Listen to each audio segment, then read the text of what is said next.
espero que estés muy bien. El día de hoy quiero hablarte sobre un tema que se me hace súper importante y que creo que no es muy hablado entre músicos. Se trata de lesiones del oído, de la audición.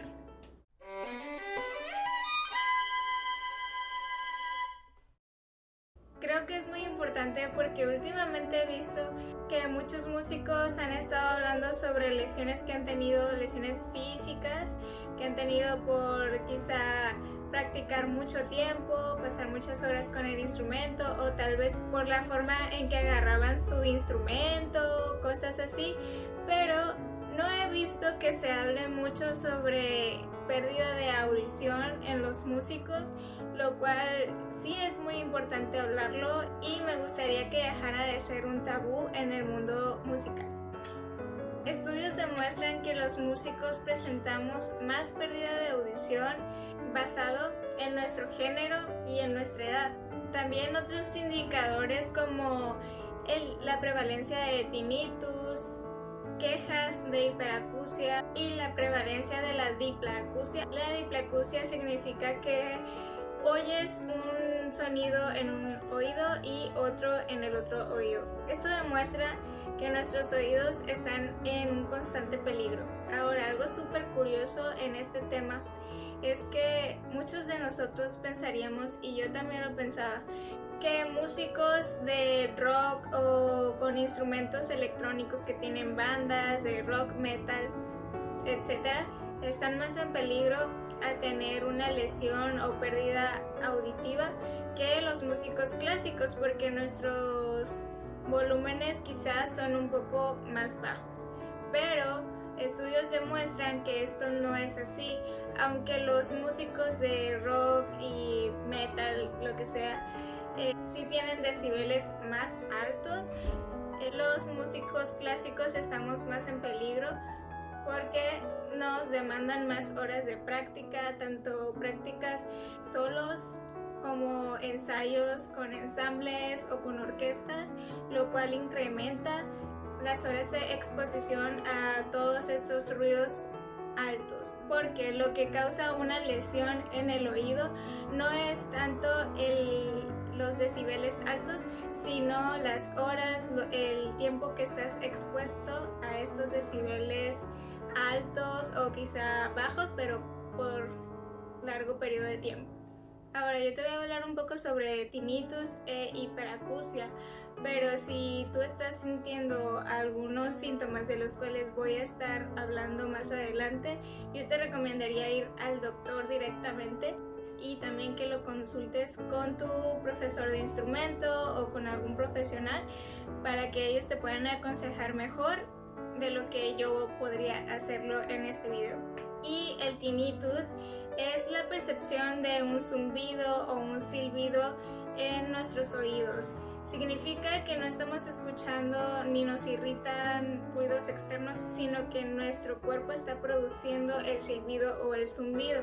No es una enfermedad en sí, sino que es un síntoma de un trastorno no diagnosticado, como la pérdida de audición por la edad, una lesión del oído o un trastorno del aparato circulatorio. Mientras que la hiperacusia es una condición que en sí se define como un síntoma general, que es la hipersensibilidad, que percibimos los sonidos externos de una forma mayor, que nos irritan muchísimo más que a las otras personas. Ahora quiero definir a grandes rasgos lo que son los decibeles, porque voy a estar usando este término a lo largo de este video. La intensidad del sonido es la cantidad de energía del sonido en un espacio reducido, y esto es medido en decibeles. Y en acústica, los decibeles son usados para indicar el volumen de un solo sonido en comparación con un sonido de referencia fijo. Este sonido de referencia fijo es el sonido más bajito que podemos escuchar, que podría venir siendo el equivalente al zumbido de un mosquito. Y el aumento del volumen es causado por el aumento de la presión del aire. Sonidos acercándose más o menos a los 125 decibeles van a empezar a causarnos dolor, y sonidos acercándose a los 180 decibeles aproximadamente van a causarnos un daño en nuestro tejido auditivo. Dado que los cambios en la presión del aire alteran nuestra percepción del volumen, el término decibeles SPL es normalmente utilizado. Sus siglas en inglés son Sound Pressure Level, Decibel Sound Pressure Level, y en español vendría siendo algo así como nivel de presión de sonido, más o menos. No es la traducción exacta, es una traducción que yo hice, así que no sé si tiene alguna traducción en español más exacta. Y esto es para distinguirlos de otros medidores de decibeles. Y por otro lado tenemos los decibeles que miden altas frecuencias, porque nuestro oído es muy sensible a altas frecuencias, y este se denomina como decibel A-weighted. Esa es la medida que vamos a estar utilizando un poquito más adelante. Ahora te dejo una tablita que nos muestra qué tantas horas podemos soportar tantos decibeles. Aquí nos muestran que 85 decibeles A-weighted los podemos soportar por aproximadamente 8 horas. 85 decibeles los podemos soportar por 4 horas. 91 decibeles por 2 horas, etc. Ahora te voy a dar una tablita en la que quizá puedas encontrar el instrumento que tú tocas. Y también viene la orquesta sinfónica completa, por si tú vas regularmente a ensayos de orquesta, puedas calcular qué tanto tiempo puedes estar ensayando en la orquesta y también ensayando pues por tu cuenta, para que estés consciente de que toda esta exposición quizá pueda causarte un daño y puedas tomar mejores decisiones a la hora de qué tanto tiempo estás practicando. Aquí nos dice en esta tablita que si estás practicando el piano de una forma normal, los decibeles que puedes alcanzar son 60 a 90 A-weighted. Ahora, un piano alto va a alcanzar de 70 a 105 decibeles. El violín y la viola pueden alcanzar de 80 a 90 decibeles. Y la orquesta sinfónica completa puede llegar de 86 a 102 decibeles. Entonces, de acuerdo a estas dos tablas, pongamos que yo como violinista quizá puedo estar unas 7 horas tocando mi violín solito, sin pasar de esos decibeles durante el resto del día. Pero si tengo algún ensayo con orquesta, voy a tener que disminuir las horas de práctica, porque si practico 6-7 horas sola y aparte voy a un ensayo de orquesta, puedo poner en riesgo mis oídos. Ahora te voy a hablar de los signos de alerta que te indican que quizá estás teniendo un daño en tus oídos. Uno de ellos es notar un silbido o zumbido en tus oídos. Como ya hablamos, esto se refiere a tinnitus. Otro de ellos es que notas los sonidos sordos o distorsionados. Quizá tienes dificultades entendiendo el habla, especialmente con un fondo ruidoso. Quizá ajustas la televisión un poco más alta de lo que las personas a tu alrededor la ajustan.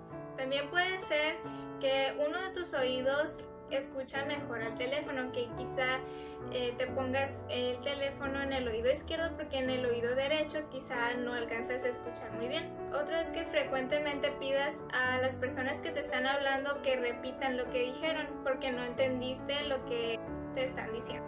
Otro sería la diplacusia. Como ya dije, la diplacusia es que escuchas diferente en un oído que en otro.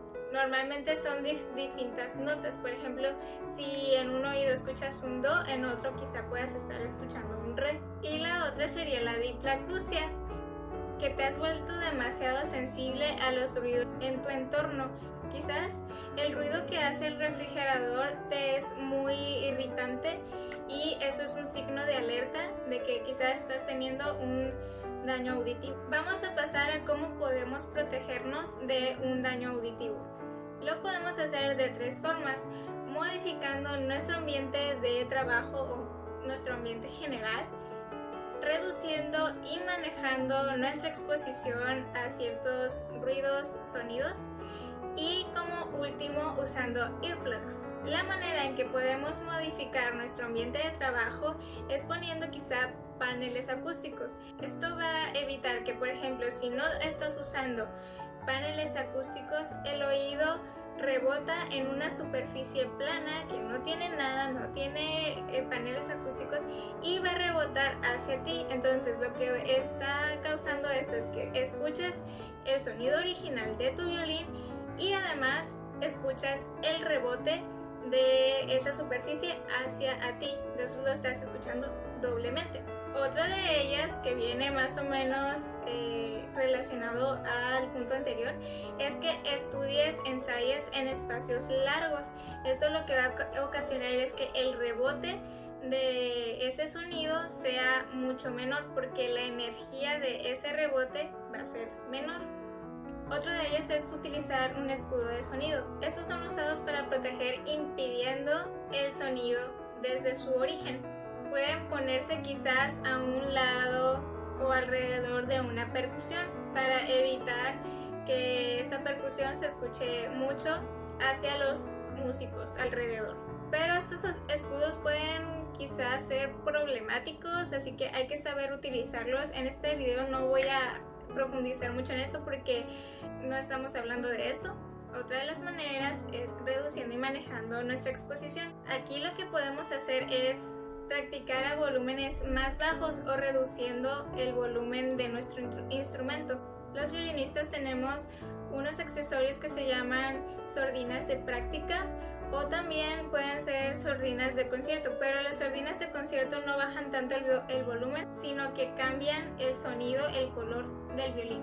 Y las sordinas de prácticas reducen mucho el volumen.